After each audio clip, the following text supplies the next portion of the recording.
নমস্কার সবাইকে, মামুনি রান্নাবাটি রান্নাঘরে সবাইকে স্বাগত। আজ আমাদের ১৬তম পর্ব। সবার প্রথমেই সকলকে জানাই ভারতবর্ষের ৮০তম স্বাধীনতা দিবসের শুভেচ্ছা। আজ ভারতবর্ষ স্বাধীন হওয়ার ৭৯ বছর পূর্ণ হলো। আমাদের সকলের মধ্যেই একটা প্রশ্ন থেকেই যায় যে আমরা কি সত্যি এখন স্বাধীন হতে পেরেছি?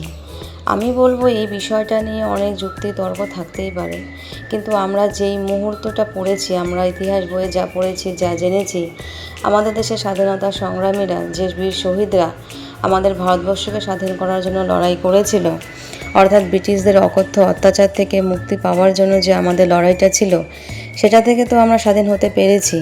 যদি আমরা এখনও বলি যে আমরা পরাধীন, তাহলে আমার মনে হয় ওই বীর সংগ্রামীদের, নেতাজি সুভাষচন্দ্র বসুর লড়াই, গান্ধীজির অহিংস নীতি, ক্ষুদিরাম বসুর আত্মবলিদান, মঙ্গল পাণ্ডের লড়াই, প্রীতিলতা ওয়াদ্দেদার, মাতঙ্গিনী হাজরা, আরও না যেন কত অসংখ্য স্বাধীনতা সংগ্রামী রয়েছে যাদের কথা আমরা হয়তো এক নিঃশ্বাসে বা একদমে বলতে পারবো না। আমরা হয়তো অনেক মানুষ রয়েছে যাদের ইতিহাস বইতে পড়েছি, যাদের কথা হয়তো আমরা অনেকে জানিই না, আড়ালে থেকে জাতি ধর্ম বর্ণ নির্বিশেষে কিন্তু আমাদের এই দেশটাকে স্বাধীন করার জন্য লড়াই করে গেছে। তো যদি আমরা এখন বলি আমরা পরাধীন, তাহলে কিন্তু তাদের ওই আত্মবলিদানটা কিন্তু ব্যর্থ বলে মনে হবে। তাই তাদেরকে সম্মান এবং শ্রদ্ধা জানিয়ে আমরা বারবারই এটা বলবো যে হ্যাঁ, আমরা স্বাধীন হতে পেরেছি। কিন্তু কিছু কিছু বিষয় যুক্তিতর্ক থাকেই, অনেক বিষয় নিয়ে আমাদের মধ্যে এখনও পর্যন্ত একটা অনিশ্চয়তা এবং ক্ষোভ রয়েছে, কিন্তু সেটা আলাদা একটা জায়গায়। আমরা জানি যে পৃথিবীতে দু ধরনের মানুষ রয়েছে, ভালো আর খারাপ। তাই আমাদের যেরকম খারাপ মানুষ রয়েছে, তেমনই কিন্তু রয়েছে ভালো মানুষ। আর ভালো মানুষ রয়েছে বলেই আমাদের পৃথিবীটা এত সুন্দর, আমাদের ভারতবর্ষটা এত সুন্দর। কথায় বলে সারে জাহাসে আছে হিন্দুস্তান আমারা। সত্যি করে আমাদের ভারতবর্ষটা কিন্তু সত্যিই সুন্দর। যাই হোক, আজ আমাদের স্বাধীনতা দিবস উপলক্ষে আমাদের আজকে রেসিপি হতে চলেছে ভাত, ঢেঁকি শাক ভাজা, আর হচ্ছে ধোকার ডালনা। প্রথমে তো ভাতটা হয়ে গেল, তার আগে আমাদের ধোকা যে ছিল, যেটা ছোলার ডালের গুঁড়ো হয়, সেটাকে প্রথমে গরম জল দিয়ে সেদ্ধ ঠিক না, গরম জল দিয়ে প্রথমে গুলিয়ে নেওয়া হলো। তারপর কড়াইতে তেল দিয়ে তেলটাকে গরম করে তারপর সেই ভেজানো যে ধোকাটা রয়েছে, অর্থাৎ ডালের গুঁড়োটা রয়েছে, যেটা জল দিয়ে ভেজানো ছিল, ওটাকে আমরা কিছুক্ষণ ধরে নাড়িয়ে চাড়িয়ে ওটাকে বেশ ড্রাই করে ফেলতে হবে। মোটামুটি একটা শুকনো শুকনো ভাব আনতে হবে। তারপর সেটাকে আমাদেরকে থালার মধ্যে ঠান্ডা হতে দিতে হবে এবং চাটাতে হবে, পুরো ছড়িয়ে ছড়িয়ে সুন্দর করে হাত দিয়ে চাটাতে হবে। তারপর ওটা ঠান্ডা হলে ওটাকে কিন্তু আমরা চাকচাক করে কেটে নেব। যাই হোক, কড়াইটা ধুয়ে নিয়ে কড়াইয়ের মধ্যে তেল দিয়ে দেওয়া হয়েছে, তারপর কালো জিরা দেওয়া হয়েছে। এবার আমরা ঢেঁকি শাকটা দিয়ে দিচ্ছি।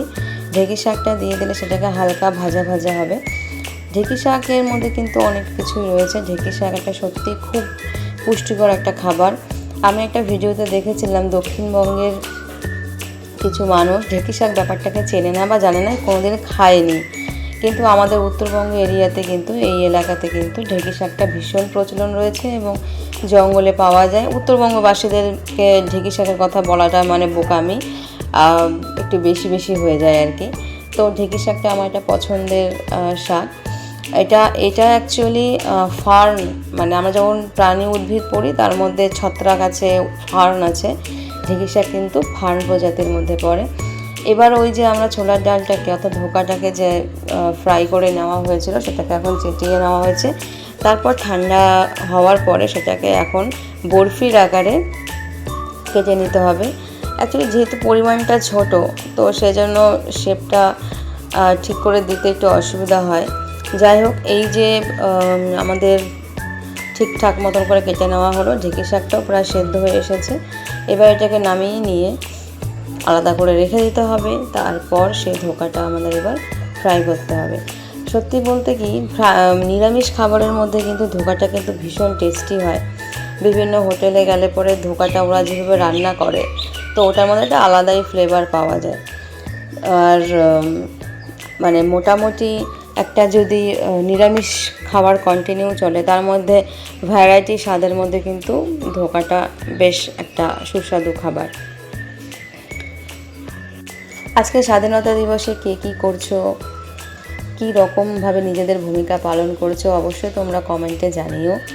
কারণ স্বাধীনতা দিবস মানে কিন্তু শুধুই ছুটির দিন না বা ঘুমিয়ে কাটিয়ে দেওয়ার দিন না, এই দিনটাকে কিন্তু আমাদের একটা শপথ করার দিন যে যেরকমভাবে বীর সংগ্রামীরা বা শহীদরা বা বিপ্লবীরা আমাদের দেশকে স্বাধীন করে গেছিলো, আমাদের কিন্তু একটা দায়িত্ব বর্তে যায় যে আমরা যেন ভারতবর্ষটাকে যেন আবার সেরকমভাবে যেন সুন্দরভাবে রাখতে পারি।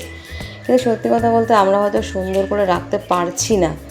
প্রতিনিয়ত সোশ্যাল মিডিয়া যেভাবে বীর সংগ্রামীদের নামে কুৎসা রটানো হচ্ছে, অপমানজনক কথা বলা হচ্ছে, সেটা যেরকম কাম্য নয়, ঠিক তেমনই আমরা নিজেদের বাড়ি থেকেই কেন স্বাধীনতাটা শুরু করতে পারি না।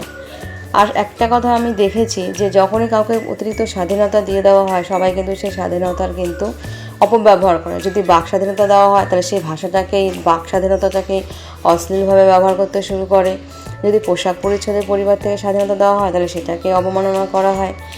এই জিনিসগুলো কিন্তু প্রত্যেকটা মানুষের মনের মধ্যে, এই যে আমরা পরাধীন ভাবি নিজেকে, এটা কি আদতে পরাধীন? এটা অ্যাকচুয়ালি আমাদেরই এক শ্রেণীর মানুষের আর একটা দুর্বল শ্রেণীর মানুষের ওপরে চাপিয়ে দেওয়া কিছু নীতি। তো এগুলো যেদিন আমাদের সব কিছু মিটে যাবে, সবাই যখন ভালোটা বুঝতে পারবো, তখন কিন্তু আমাদের ভারতবর্ষটা আরও বেশি সুন্দর হয়ে উঠবে। আমাদের প্রথমে মশলাটা রেডি করা ছিল। তেলের মধ্যে তেজপাতা, গোটা জিরা ফোড়ন দিয়ে আলুটা প্রথমে ভেজে নেওয়া হয়েছে। আলুটা ভেজে নেওয়ার পরে তারপরে দেওয়া হয়েছে এর মধ্যে মশলাটা দিয়ে সুন্দর করে ফ্রাই করে নেওয়া হলো। ফ্রাই করে নেওয়ার পরে এখন ওটাকে একটু হালকা জল দিয়ে ভালো করে সাঁতলে নেওয়া হচ্ছে। তারপরে জলটা দেওয়ার পরে ফুটলে পরে আমরা তারপরে দিয়ে দেবো ধোকাগুলো। এভাবে করে তো কিন্তু তোমরা বাড়িতেও রান্না করতে পারো। আমরা কিন্তু এর মধ্যে মিনি কিচেন বলে আমরা কিন্তু কোনো কার্পণ্য করছি না, আমরা কিন্তু সম্পূর্ণটাই একদম নিয়ম মেনেই করছি যে কীভাবে রান্নাটা মানে টেস্টি আরও করা যায়। যে মশলাটা দিয়েছি ওর মধ্যে ছিল আদা, চারমগজ, কাজু বাদাম, জিরা, শুকনো লঙ্কা, ধনিয়ার গুঁড়ো, এসব ছিল এই মশলাটার মধ্যে। আর ছিল একটা অর্ধেক টমেটো। তো এই সমস্ত কিছু মিলে পেস্ট করে মশলাটা দেওয়া হয়েছে। তারপর দেখো অনেকক্ষণ তরকারিটা ফোটার পরে কি সুন্দর একটা গ্রেভি, কালারটা কিন্তু অসাধারণ হয়েছে জাস্ট। এবারে হচ্ছে আমাদের তরকারিটা প্রায় হয়ে গেছে। নামানোর আগে ঘি আর গরম মশলা দিয়ে নামিয়ে নিলেই আমাদের তরকারিটা রেডি। এবারে মামুনি ভাতটা বেড়ে নিচ্ছে। ভাতটা বেড়ে নেওয়ার পরে আমরা থালাটা রেডি করে ফেলবো। প্রথমে ভাত বেড়ে, আর সত্যি কথা বলতে হাঁড়িটার মধ্যে কিন্তু বেশ ভালো পরিমাণের ভাত হয়। তারপরে ঢেঁকি শাক ভাজাটা দিয়ে দেওয়া হলো। ঢেঁকি শাক ভাজা থেকে তো আমার প্রচণ্ড লোভ লাগছিল, কারণ মানে আমার বেশি আমিষ পছন্দ না, নিরামিষ জিনিসই বেশি পছন্দ।